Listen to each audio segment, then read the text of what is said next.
দেখো তোমাদের মধ্যে একটা টেন্ডেন্সি আছে যে অনেকে বলে কম পয়েন্ট নিয়ে চান্স পাওয়া যায়, কম পয়েন্টে চান্স হয়।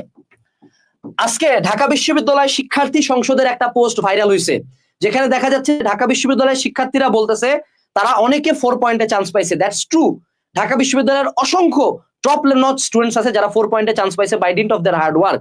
কিন্তু এই নাম্বারটা যদি মেডিকেলের দিকে আমরা আসি, নাম্বারটা সিগনিফিকেন্টলি ডিক্রিজ করে। এটাই রিয়ালিটি। অর্থাৎ তুমি যদি মেডিকেলের লাস্ট 5 ইয়ার্স এর ডাটা নাও, বিলো 5 এ চান্স পাওয়ার রেট মানে এটাতে চান্স পাওয়ার রেট হলো 20%-এরও কম।